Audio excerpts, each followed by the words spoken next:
Israel పాలస్తీనా మీద ఏం చేయబోతుందో ప్రపంచం అంతా తెలుస్తుంది. అవును. మనం ఏం చేస్తున్నామో ఎవడికి తెలియట్లా, మనం చెప్పేదాకా తెలియట్లా.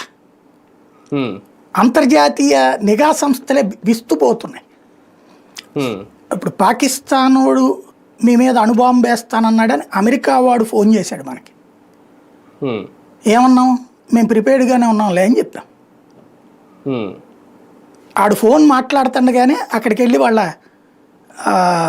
వాయు స్థావరాలని ధ్వంసం చేసి వదిలిపెట్టాం. అంటే ఏంటి, అంత పక్కా ఇది ఉంది. అమెరికాకి సంబంధించినటువంటి యుద్ధ విమానాలు పాకిస్తాన్లో ఉన్నాయి, నూర్ అహ్మద్ ఖాన్ ఎయిర్ బేస్లో ఉన్నాయి, F-16 యుద్ధ విమానాలు అక్కడ ఉన్నాయి, అణుబాంబులేమో ఆ పక్కన ఉన్నటువంటి కైరానా హిల్స్లో ఉన్నాయి. ఈ విషయం బయటికి రాలా. అమెరికా అక్కడ దానితో లింక్ అయ్యి ఉన్నదన్నమాట, అణ్వస్త్రాలతో. అమెరికా పర్యవేక్షిస్తుంది వాటిని. అది మాకు తెలుసు అన్న సంకేతం, దాని ముక్కు పేల్చి వచ్చి చెప్పాం మనం.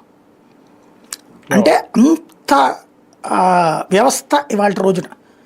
అమెరికాలో ఉన్న ఖలిస్తానీని యాక్సిడెంట్లో లేపేశారు. కెనడాలో ఉన్నటువంటి ఖలిస్తానీని ఎవరో కాల్చి చంపేస్తారు గుర్తు తెలియని వ్యక్తులు. పాకిస్తాన్లో ఉన్న వాళ్ళని ఎవరు లేపేస్తున్నారో కూడా తెలియదు. ఇది ప్రస్తుత అంటే ఓ రకంగా చెప్పాలంటే అఫెన్సివ్ టాక్టిక్స్ అనమాట. అఫెన్సివ్ టాక్టిక్స్లో తలపండిపోయినోడు నరేంద్ర మోడీ, అమిత్ షా. ప్రపంచమే బెత్తరపోయి